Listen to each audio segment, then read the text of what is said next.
An empty Wembley Stadium where a small group of officials watched the flame handed to Sir Steve Redgrave.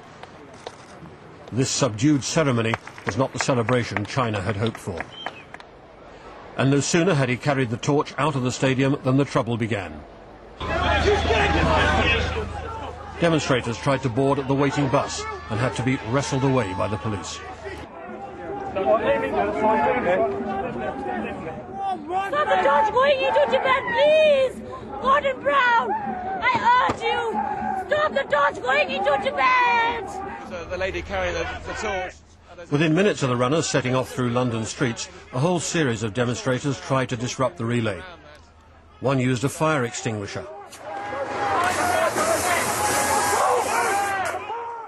Another tried to snatch the torch from former Blue Peter presenter Connie Huck. Someone, as I speak, someone has tried to grab the torch from Connie Huck, the former Blue Peter presenter. A man has tried to grab the torch. He's been hauled to the ground by police officers. He did have his hands on the torch. With 2 rings of protection, Chinese officials inside, Metropolitan Police outside, the torch battled through. But there were hundreds of demonstrators waiting on the route ahead. We can argue about a sporting and a political issue, but this is a moral issue. We're talking about torture, we're talking about lack of human rights. That's more important than politics, and that's more important than sport.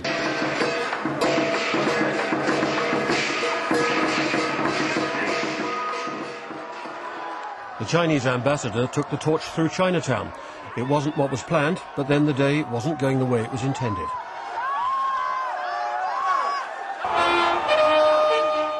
It was a tour of London's landmarks.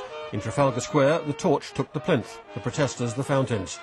And it was the demonstrators' message, not China's, that was being beamed out to the world. Along Whitehall, pro- and anti-Chinese demonstrators came face to face.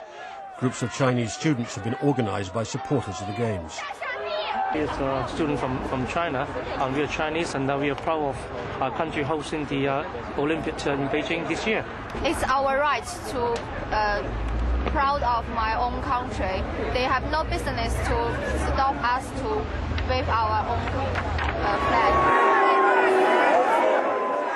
But as the torch approached Downing Street, there were repeated scuffles between police and demonstrators.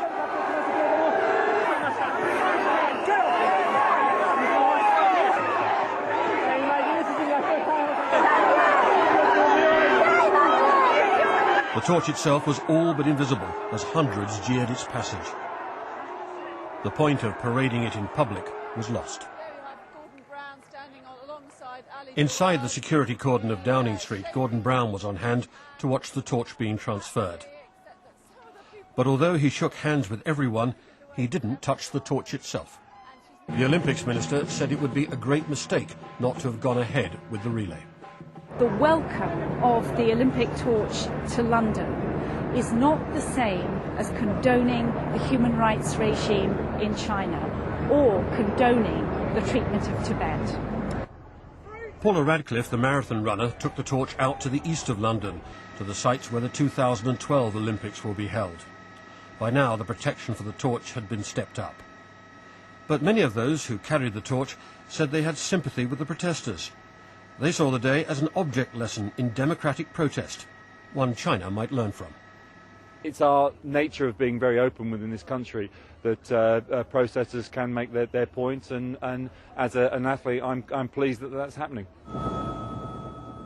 The Oxwoman, Dame Helen MacArthur, carried the torch downriver to the O2 Dome, where many prominent supporters of the Olympic movement were waiting, among them Princess Anne and London's Mayor Ken Livingstone.